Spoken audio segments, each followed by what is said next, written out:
재고자산입니다. 재고자산은 목적이 판매라고 말씀을 드렸는데요.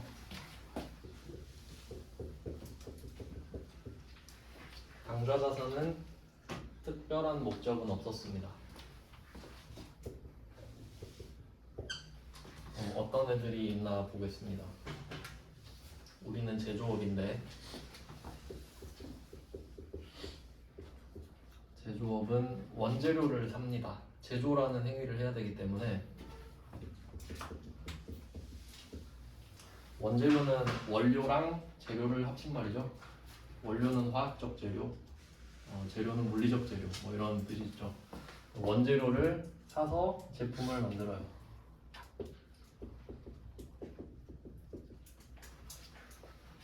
원재료는 제품을 만들기 위해 산 것이라는 뜻이고, 제품은 팔기 위해 만든 것이라는 뜻이에요.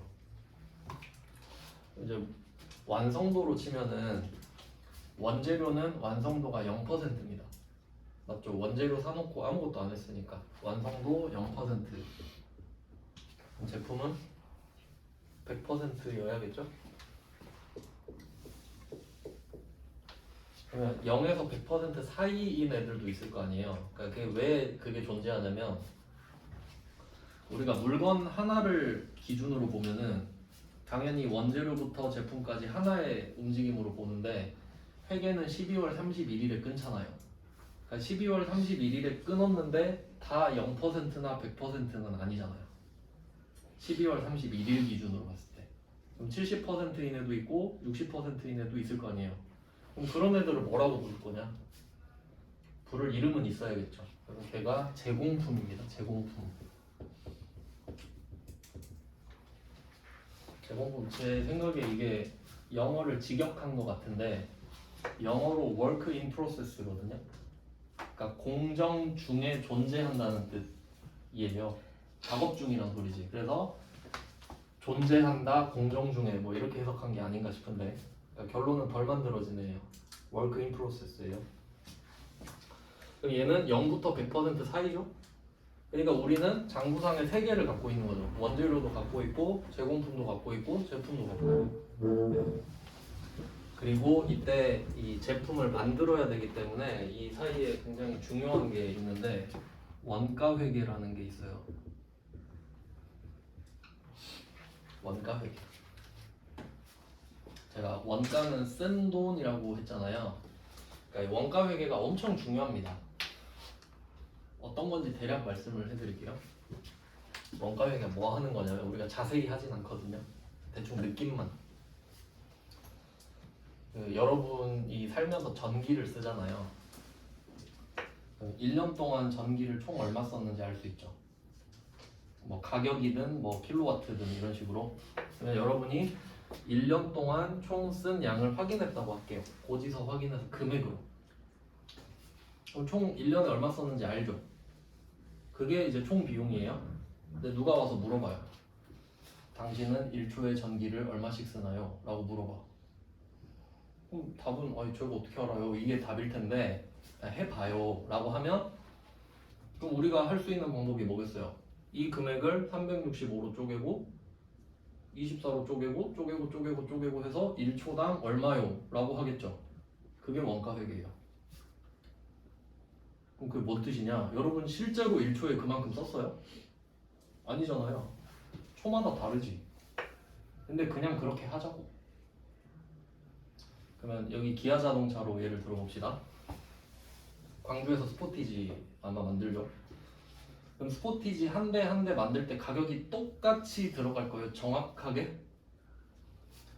아무리 그 기계 베이스로 돌린다고 해도, 로보트가 만든다 해도 작업자의 숙련도에 따라 전기가 덜 들어갈 수도 있는 거죠. 그럼 정확히 말하면 다르잖아요. 그러면 스포티지 1번은 얼마고요? 2번은 얼마고요? 이러고 있어요? 아니, 대충 그냥 한 대당 얼마라고 합시다. 이게 원가 회계라고. 그러니까 결론은 총액은 똑같아야 돼요. 총액이 다르면 안 되지. 그럼 거짓말이니까. 그러니까 총액은 정해져 있다는 바운더리 안에서 한 대당 얼마라고 합시다. 이해됐죠? 가정이에요, 원가 회계는. 그러니까 이걸 잘못 알면 팩트 체크라고 생각할 수 있는데 팩트 아닙니다. 근데 뭐 대기업들 있죠. 뭐 포스코랑 삼성전자나 아마 할 텐데 그 열화상 카메라 있죠. 그걸로 작업자 동작 수를 세요. 그리고 가격으로 나눠요. 정확한 원가를 계산하기 위해.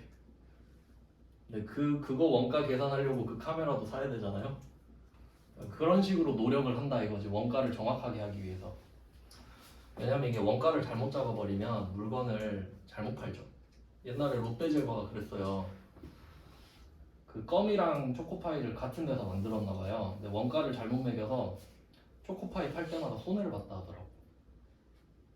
그럼 자원봉사잖아요, 기업이. 그래서 가격을 2배로 올렸대요. 그러니까 원가 책정을 못하면 그렇게 된다 이거지. 그럼 퍼주고 있는 겁니다. 갤럭시도 원가를 잘못 잡아봐요. 그러니까 왜 잘못 잡냐면 2가지 이상의 물건을 같이 만드니까 그래요. 그러니까 한쪽은 원가가 낮고 한쪽은 원가가 높아져 버리는 거지. 그럼 분명 다른 데선 이익을 보겠지만 이 물건은 손해를 보잖아요. 그럼 거기 다니는 사람은 잘릴 수도 있지. 뭐 그런 문제가 생기는 거예요. 그러니까 원가는 가정. 그럼 어떻게 가정할 거냐? 합리적인 인과관계에 따라서 하겠죠. 뭐 그런 거예요. 그러니까 이게 좀 느낌이 여러분이 만약에 그 친구 4명, 나까지 4명이 만나서 치맥을 하기로 했어요. 치맥. 근데 나는 비건이야. 근데 이 친구는 술을 안 먹어. 근데 나머지 둘은 치킨이랑 맥주 다 처먹어놓고 야 엠빵 하자. 그럼 2명 표정 안 좋죠. 그럼 그건 정확한 인과관계에 따른 원가 회계가 아니에요. 맞죠? 엠빵을 치는 건 가정이죠. 근데 아 이거 합리적이지 않은데 라고 누가 말하겠죠. 그럼 그건 잘못된 원가 회계다 이거지. 대충 그래요, 대충. 안 배우니까 그냥 이렇게 퉁치려고요. 원가 회계는 그런 거랍니다. 그러니까 이게 제조업을 가정하는 이유가 원가 회계를 건드리고 싶어서 그래요. 야 우리 제조업인데 인간적으로 원가 회계가 뭔지는 알아야지. 뭐 이런 느낌인 거지. 그럼 이제 유통업으로 넘어가 볼게요. 유통업은 도소매업을 말하죠. 물건 떼다 파는 거. 근데 사실 그 돈 버는 것 중에 제일 쉬운 게 떼다 파는 거거든요. 누구나 할 수 있죠. 근데 그만큼 위험해요. 재고를 껴안아야 될 수도 있잖아. 그러니까 내가 뭐 이거 잘 팔릴 것 같아서 사왔는데 유행 다 지나갔어. 끝물 타면은 내가 다 산 거지 뭐. 위험하기도 하죠 그만큼. 그러면 이 유통업은 상품을 사와요. 주로 이 제품이 얘한테 상품이지. 얘는 팔려고 만들었는데 난 팔려고 샀으니까. 그러니까 회계는 목적을 말한다 했죠. 같은 물건을 보고도 삼성전자는 이거 제품이야 라고 해요. 갤럭시 보고. 근데 뭐 전자랜드 이런 데서는 상품이라고 부르겠지. 자 그럼 얘는 상품을 사왔어요. 상품을 팔면 돼요. 아 얘는 회계 처리가. 아 그러면 이때 원재료, 제공품, 제품, 상품 이렇게 있는 건데 이걸 팔면 자, 제품을 팔면 제품 매출이라는 계정 과목을 쓰고 있습니다. 제품은 자산이고요. 제품 매출은 수익이에요. 이 2개를 이원화해야 돼요. 왜냐면 원가가 있고 시가가 있잖아요. 그러니까 내가 제품을 만드느라 80만 원을 썼어요. 근데 이걸 80만 원에 팔면 안 되잖아요. 100만 원에 팔아야지. 그러면 제품은 80만 원인데 팔았을 땐 100만 원을 받으니까 제품은 80만 원, 제품 매출은 100만 원인 거야. 그래야 돈을 버니까. 그러니까 계정 과목이 같을 수가 없지. 그럼 상품은 어때요? 상품 매출. 상품 매출도 있겠죠. 이렇게 되는 거예요, 흐름이. 그러면 유통업은 원가 회계 할까요? 사온 가격이 원가인데? 사온 가격이 원가인데 원가 회계를 뭐하러 해요? 얼마에 사왔는지 적으면 그게 원가 회계지. 그럼 그것보다만 비싸게 팔면 되는 거 아니에요? 근데 제품은 다르지. 왜냐면 여러분이 제품을 1억 원어치 샀어요. 근데 이 중에 8천만 원어치만 쓴 거야. 그리고 이 중에 20%만 완성된 거예요. 그럼 얘는 복잡하지. 근데 상품은 완제품을 사오잖아요. 그럼 그걸 100만 원에 사왔으면 120에 팔면 되는 거 아니에요? 원가 회계가 필요가 없지. 그래서 전산회계 2급은 유통업이에요. 원가 회계를 이야기를 안 하겠다는 소리예요. 근데 전산회계 1급은 제조업이에요. 원가 회계 이야기 하겠다는 소리예요. 그게 실제 의미예요. 근데 우리는 이게 제조업이 메인이거든요. 근데 이걸 서브로 해요. 그러니까 제조업이 절반 이상이면 제조업으로 보는데 거기에 도소매업도 같이 할 수 있죠. 예를 들어 내가 차를 만드는데 차량용품 좋은 거 있으면 같이 사다가 팔 수도 있다, 뭐 그런 느낌이라는 거예요. 자, 이렇게 해서 재고자산은 4개. 원재료, 제공품, 제품, 상품. 그럼 이 재고자산을 취득해 볼게요. 취득은 얻는 거죠. 그럼 이때 라인 2개 있다고 제가 말씀드렸는데 여러분 갖고 있는 물건 취득하는 방법 2개밖에 없다고 그랬죠. 산다, 만든다 밖에 없잖아요. 그러면 사는 거, 여기서 살 수 있는 거 생각해봐요. 살 수 있는 거. 원재료, 상품. 원재료, 상품은 사야만 돼요.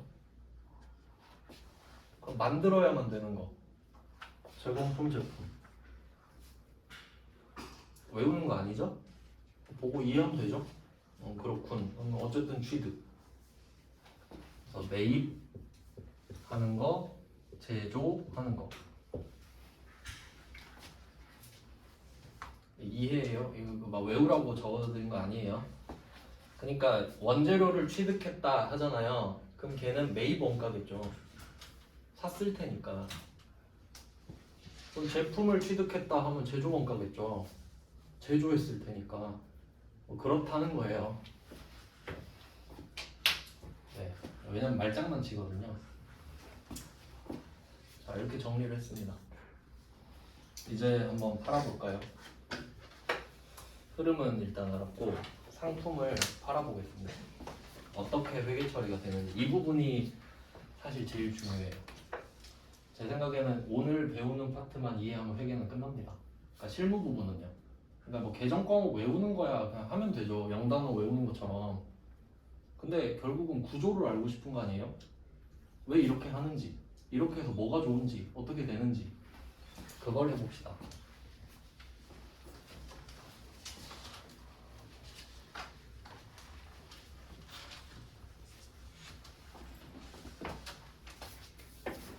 시험 범위는 아닌데 알면 좋아요.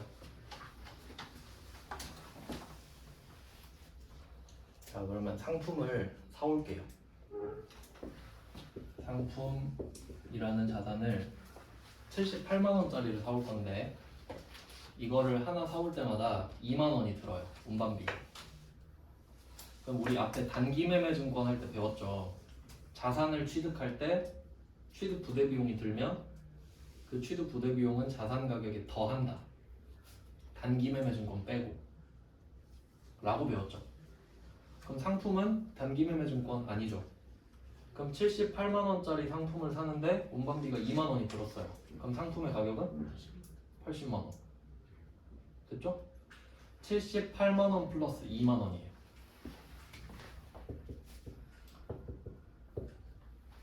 근데 저는 이게 이해가 안 됐어요. 회계 처음 배울 때. 저는 되게 뭔가 좀 꼬아서 생각하는 게 있는데 제 생각엔 이거예요. 80을 쓴 건 알겠다. 78만 원은 근데 물건으로 남아있고 2만 원은 운반비 서비스 이용하고 없어졌지 않냐. 근데 어떻게 이게 2만 원이 자산이지? 를 혼자 생각했어야 되는데 교수님한테 가서 물어봤죠. 대답을 안 해주더라고요. 못한 건지 안 한 건지 모르겠는데 제가 찾았어요 결국. 그래서 알려드릴 겁니다 이제. 그럼 이게 저는 납득이 안 간댔죠? 그럼 그렇게 생각하면 또 그렇지 않아요? 2만 원이 없잖아요 지금. 얘는 78만 원 아닌가요? 그렇다 치면 그럴 수 있지.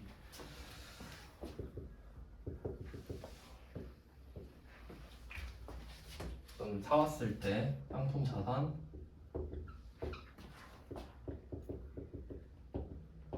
자 자, 이렇게 됐어요. 이걸 팔 겁니다. 100만 원에. 자, 그러면 이거를 팔게요. 그럼 우리가 갖고 있는 상품을 줘야 되죠. 근데 이 상품은 장부에 80만 원이라고 써 있죠. 그럼 이걸 주면서 80만 원짜리 상품이 줄어들었다라고 하는 거예요. 줬으니까. 맞죠?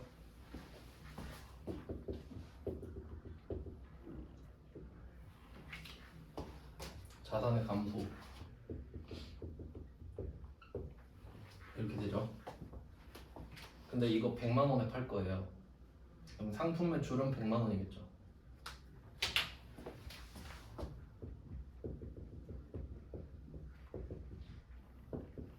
이렇게 됐습니다. 수익이죠.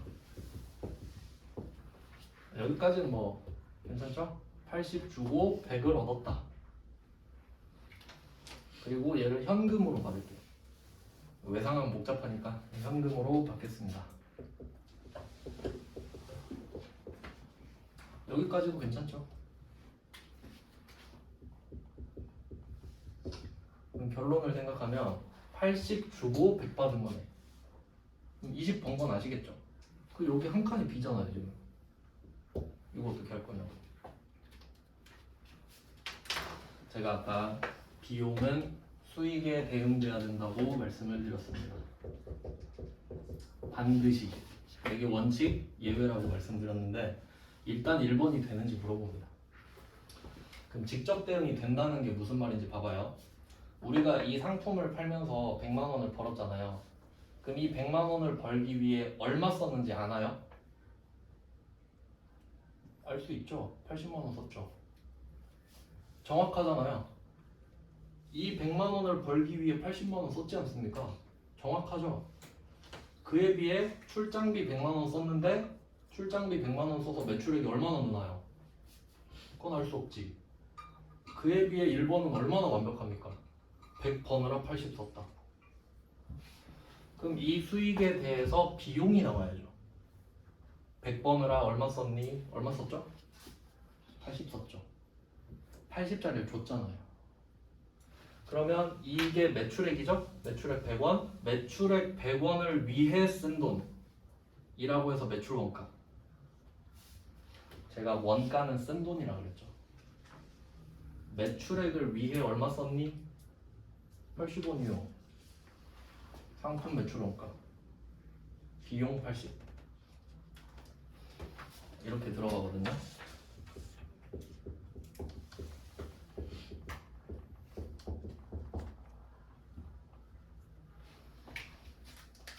비용입니다.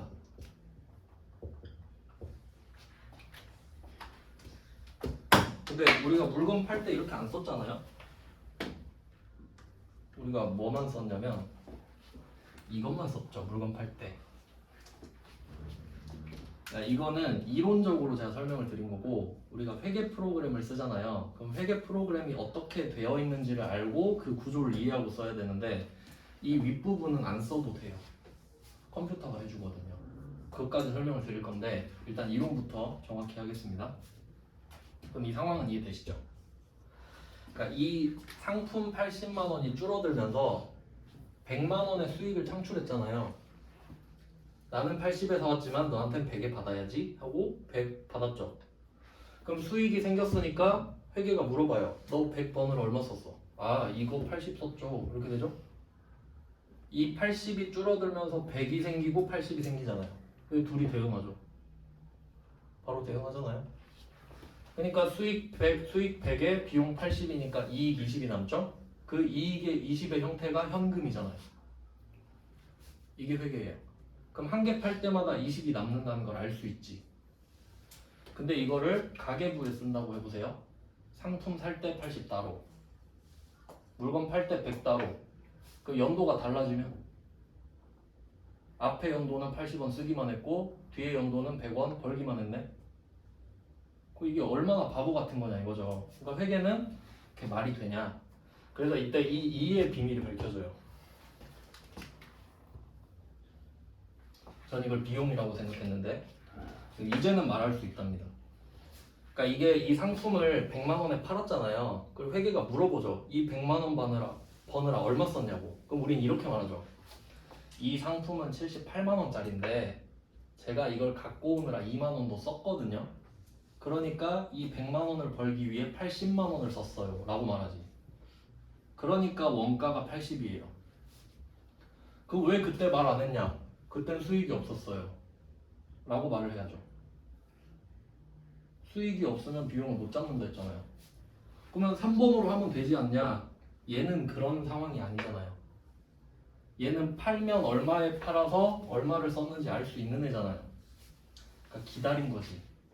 팔릴 때까지, 수익이 날 때까지 기다리는 개념이에요. 이해됐죠? 그러니까 이게 두 개가 연도가 다르다고 생각해봐요.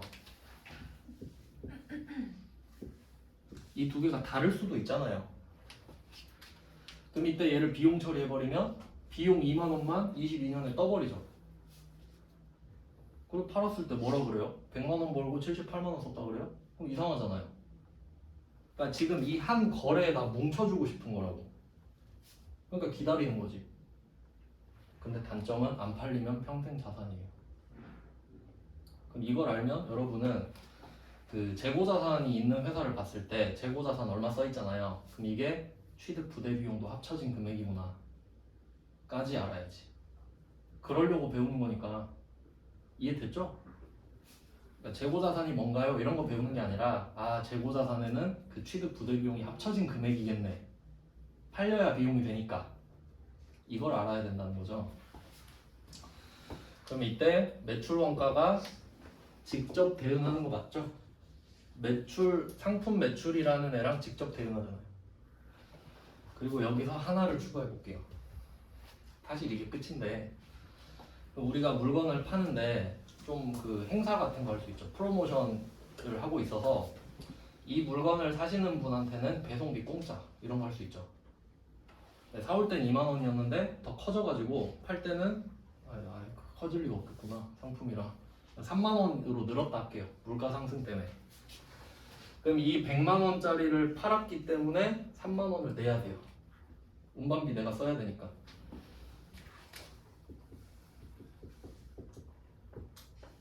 현금 3만 원 썼어요. 자산의 감소. 그럼 얘는 뭘까? 여기서 제일 중요한 거는 수익이 났냐 안 났냐예요. 그럼 처음에 샀을 때 수익 안 났죠. 수익 안 났으니까 비용 잡을 수 없었죠. 그래서 자산에 붙여버렸죠. 근데 수익이 난 순간 이젠 말할 수 있다. 2만 원도 썼어요. 그러면 이 3만 원 쓰는 거 있잖아요. 이 2만 원이랑 3만 원을 구분할 줄 아셔야 됩니다. 둘 다 운반비죠. 그러니까 뭐냐고 물어보면 운반비라고 대답을 하겠죠. 하지만 왜 그 돈을 썼니? 라고 하면 얘는 사오면서 얘는 팔면서 급이 다릅니다. 사올 때 운반비는 얘가 팔릴지 모르는 상태로 쓰는 거죠. 불안한 돈이란 말이에요. 자산에 붙어버리죠. 근데 내가 판매 운반비 3만 원을 내고 있다는 소리는 판매가 전제가 되죠. 팔았으니까 내고 있지. 안 팔리면 안 내잖아요. 팔았으니까 내죠. 그럼 얘는 비용이죠. 수익이 있잖아요. 비용입니다. 그러니까 운반비라고 공부를 하면 안 되는 거예요. 살 때 운반비, 팔 때 운반비로 구분해서 공부를 하셔야지. 회계적 측면이라면. 그 뭐 유튜브 보니까 그 문화를 막 이야기하는데 한국은 그 공부 방식이 와시래요. 그러니까 뭔지를 물어본대. 그러니까 암기밖에 없대요. 외우면 되니까 이거 뭐야? 이거요. 이거 뭐야? 이거요. 이거 안 돼요. 우리는 Y잖아요. 돈을 왜 냈니 2만 원? 사면서. 3만 원 왜 냈니? 팔면서. 이렇게 해야 돼요. 운반비요 이게 아니라. 의미가 다르잖아요. 그럼 얘는 비용인데 이름이 뭐냐? 800번 운반비. 비용이 돼야 되니까. 자산일 수는 없잖아요. 자, 그러면 우리가 이 상품 하나를 팔면서 총 얼마를 썼는지 계산을 할 수 있겠죠. 얼마 벌었죠? 100만 원 벌었습니다. 100만 원 버느라 얼마 썼니? 라고 하면 정확한 대답은 이거예요. 78 플러스 2 플러스 3. 물건값 78인데 이거 사오느라 2만 원, 파느라 3만 원 썼으니까 83만 원 썼죠. 그럼 17만 원 벌었어요. 한 개 팔 때마다. 이게 회계예요. 한 개마다 알 수 있어요. 이해되시죠? 이게 전부입니다. 회계의 전부예요. 그러니까 왜 들어올 땐 자산이고 팔 땐 수익이지? 이게 저는 처음 엄청 궁금했거든요. 살 땐 자산인데 왜 나갈 땐 수익이지? 물론 자산의 감소도 있죠. 자, 이렇게 되는 겁니다. 이게 전반적인 흐름이에요. 그럼 이제 한 개를 더 추가하면 매출 원가도 있고 판매 운반비까지 넣으면 베스트죠. 사실 그 두 개밖에 없어요. 판매 운반비는 판매가 전제가 되니까 판매는 곧 수익이잖아요. 그럼 그 운반비는 무조건 비용이지. 그 판매를 위한 비용이니까. 근데 이게 사실 좀 어려운 부분이라서 그냥 뭐 몰라도 돼요 하고 그냥 하거든요. 뭐 하실 분만 하세요 정도인데 근데 이걸 냈어요. 800번 운반비를. 그러면 좀 안 좋은 공부 방법은 외우는 거죠. 그럼 답을 한번 찾아볼게요. 답. 우리가 살 수 있는 게 원재료랑 상품 두 개밖에 없다 그랬죠. 제공품이랑 제품은 살 수가 없어요. 만들어야 되니까. 그러면 원재료를 살 때 운반비 들 수 있죠? 그럼 그 운반비의 이름은 원재료죠. 상품 사올 때 운반비는 이름이 상품이죠. 그럼 파는 건 제품이랑 상품밖에 없잖아요. 그럼 제품 매출, 상품 매출에 대해서 운반비가 생기면 800번 운반비밖에 없습니다. 판매니까. 판관비잖아요. 그러니까 살 때는 원재료 상품, 팔 때는 800번 운반비 하나죠. 외워도 풀 수 있죠. 근데 그 이유를 말씀드린 거예요 지금. 그러니까 외우셔도 되고 이해하셔도 되죠. 이렇게 돼요. 그리고 그 분개할 때 이 상품 매출원가랑 상품을 안 적어도 된다고 했잖아요. 이것도 결국 나중에 우리가 해야 되니까 한 김에 같이 설명을 드리겠습니다. 그러니까 안 써도 되는 이유라서 몰라도 돼요. 왜냐면 결론적으로 안 쓰면 되니까. 혹시 궁금하실까봐. 아무도 궁금해하지 않는 것 같은데. 네, 그럼 이거를 기억을 했다가 설명을 좀 드리겠습니다. 일단 여기에서는 매입 원가랑 매출 원가 개념을 좀 설명을 드리고 이제 분개 말고 이론이에요. 우리가 그 78 더하기 2 얘 있죠. 얘를 두 개 사왔다고 할게요. 두 개. 그럼 이때 앞에 매입 원가라는 이름을 붙일게요. 해서 매입하면서 쓴 돈 얼마죠? 160이죠? 매입 원가 160이죠? 자, 그 다음에 밑에 매출 원가를 쓸게요.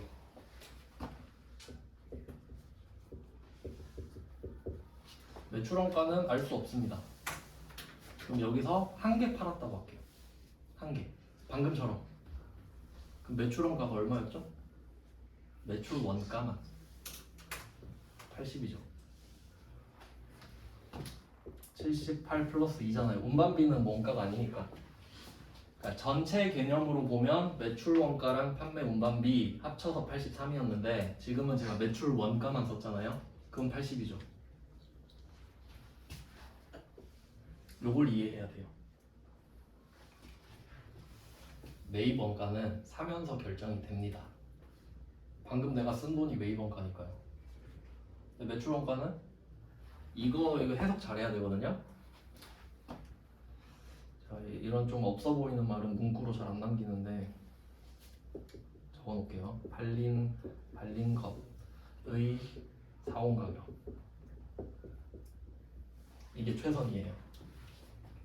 매출 원가가 뭐니 하면 팔린 거의 사온 가격이요. 하면 100점짜리 답이에요.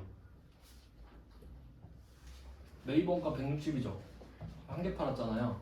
그럼 매출원가가 얼마니? 하면 100원 아니에요. 매출액 100원은 매출액이고 매출원가, 그러니까 매출원가는 매출액을 위해 쓴 돈이잖아요. 그럼 80이라고 해야지.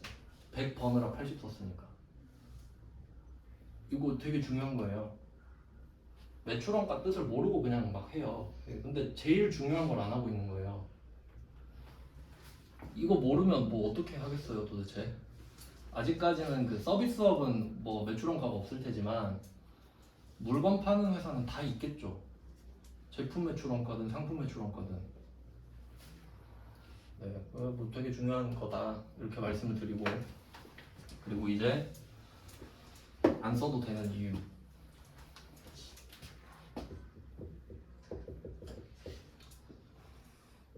이게 T 계정이라는 게 있습니다. T 계정, 알파벳 T. T 위에다가 내가 알고 싶은 계정 과목을 올려요. 상품. 그럼 이 성격을 봅니다. 상품은 자산이죠. 자산이니까 왼쪽은 증가하는 자리고 오른쪽은 감소하는 자리예요. 차변 대변을 모아놓은 거거든요.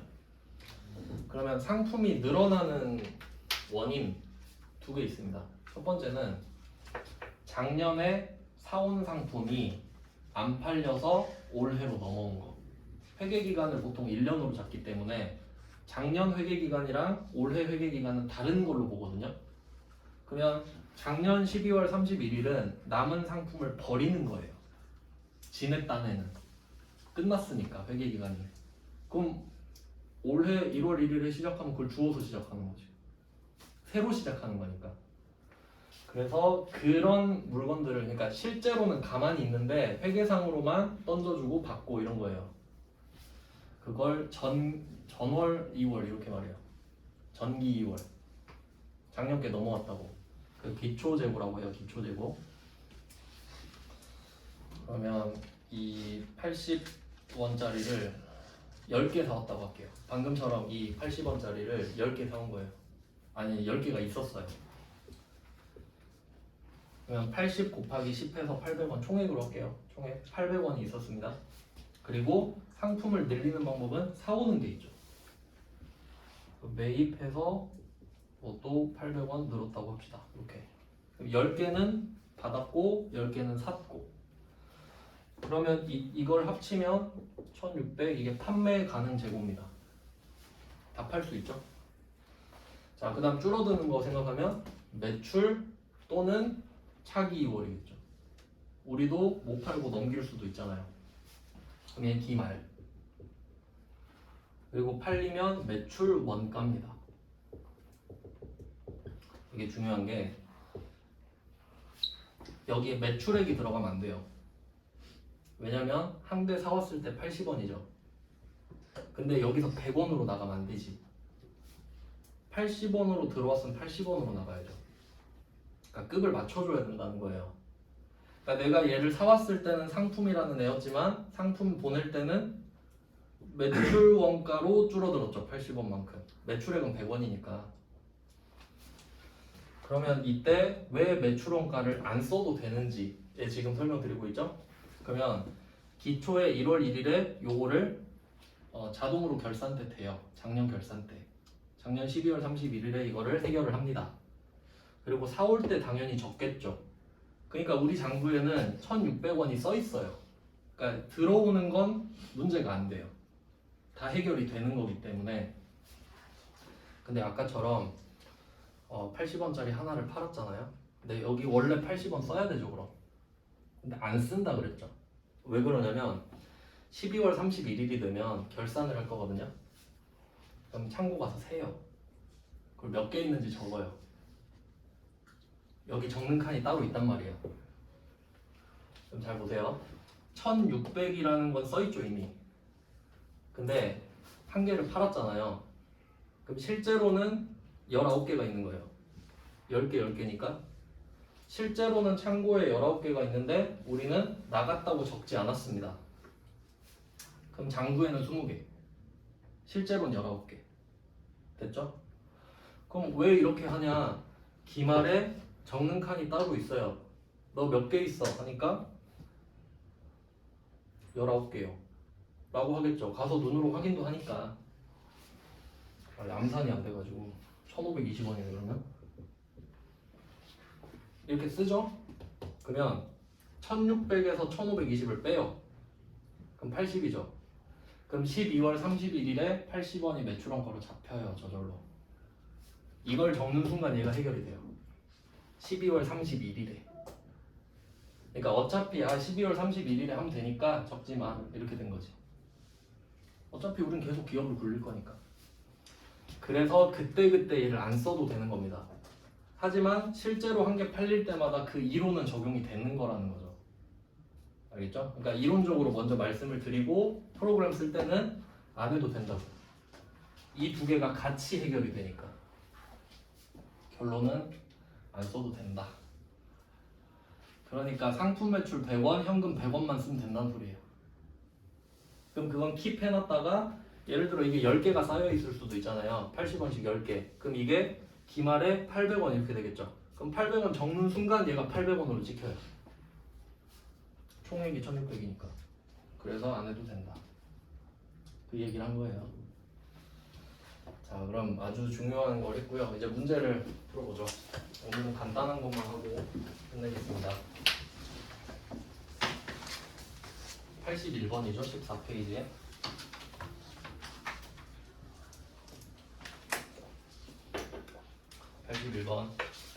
아주 중고로부터 매입한 원재료에 대한 매입분인 5만원을 현금으로 지급하였다. 답. 원재료죠. 그럼 이게 키워드가 뭐냐라고 하면요. 매입한 원재료에 대한 이게 끝이에요. 매입한 원재료에 대한 이것만 표시할게요. 그럼 이 말이 나오잖아요. 그럼 그 뒤는 뭐가 나와도 상관이 없어요. 매입 운임이 아니라 보험료가 나와도 답이 원재료예요. 무슨 말인지 아시겠죠? 원재료를 사는데 썼대잖아요. 그러니까 이거 안 쓰면 원재료를 못 사나 보죠. 그럼 그냥 답이 원재료입니다. 취득 부대 비용이니까. 그래서 원재료 5만원, 현금 5만원. 개꿀이죠? 근데 여기서 공부가 제대로 안 되면 막 운반비 뭐 이런 거 찾아서 적고 있겠죠. 그 다음에 82번 업그레이드 버전. 바로 확인할게요. 82번은 수입한 원재료에 대해 끝입니다. 이거 나왔으면은 끝난 겁니다. 그 뒤에 뭐가 나와도 돼요. 관세가 나오든 통관수수료가 나오든 뭐가 나오든 상관없잖아요. 근데 약간 좀 잘못된 공부 방법은 관세는 언제 낼까? 관세는 무엇일까? 그럼 관세법에 나오겠죠? 통관수수료는 무엇일까? 이건 이제 수입 수출 뭐 이런 거에 나오겠네요. 무역학과 가면 배울 수 있겠네요. 네, 본질은 그게 아니죠. 관세건 통관수수료건 나발이건 난 그걸 몰라도 돼요. 왜냐면 수입 원재료를 살려면 이걸 내야 되나 봐요. 그래서 답이 원재료 230만 원입니다. 그럼 이때 원재료가 상품으로 바뀌면 답은 상품이겠죠. 아주 쉬운 문제라는 거죠. 재고자산이기 때문에 그래요. 네, 그래서 81번과 82번은 그냥 똑같은 문제라고 보시면 되고요. 원래 관세도 할 말은 있지만 중요하지 않으니까 넘어가겠습니다. 부가가치세 나올 때 같이 말씀드릴게요. 83번 상품 매입에 따른 끝이죠? 상품 매입에 따른 그럼 그 뒤에는 뭐가 나와도 상관이 없죠. 금액만 확인하세요. 430만원 상품이죠.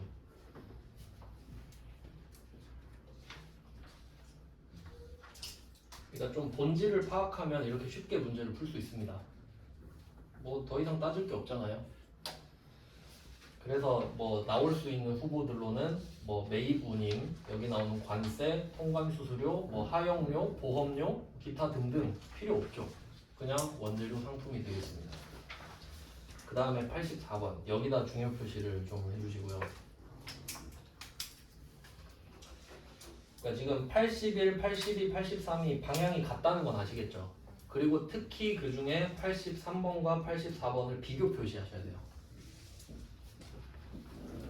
83과 84. 왜냐면 83은 매입 운반비고 84번은 매출 운반비니까. 맞죠? 84번에 아니 부품 가지고 어떻게 하냐. 그러니까 여기서 또 하나 말씀을 드리면 부품이잖아요. 부품은 왓입니다. 그게 뭐요? 하면 부품이요. 이렇게 말하죠. 그러니까 그 부품을 어쩔 거냐고 라고 하면 팔 거예요 라고 하면 이게 상품이나 제품이 되는 겁니다. 그럼 이때 매출거래처라고만 했거든요. 그러면 이 부품을 조금 더 디테일하게 보면은 이 부품을 내가 만들었을 수도 있고 이 부품을 내가 사왔을 수도 있죠. 그게 중요할까요? 상품이든 제품이든 운반비는 800번 운반비인데 그러니까 애매하게 말해도 되는 거예요. 근데 이 본질을 모르면은 아니 도대체 이게 제품이냐 상품이냐 이러고 있어요. 그게 중요하지 않습니다. 그렇죠? 상품이든 제품이든 매출 운반비잖아요. 800번 운반비잖아요. 안 중요하다는 거지. 안 중요할 때는 이렇게 애매하게 내기도 해요. 오히려 그게 문제인 거죠. 그래서 얘는 800번 운반비 현금 30만 원입니다. 부가가치세는 원래 우리가 잘 무시하고 있었죠. 그러니까 이게 그 원래는 어떻게 되냐면 운반비 3만 원 내잖아요. 운반비 얼마예요? 하면 이 3만 원이요 하면 뭐 영수증이나 세금 계산서 받았다 하면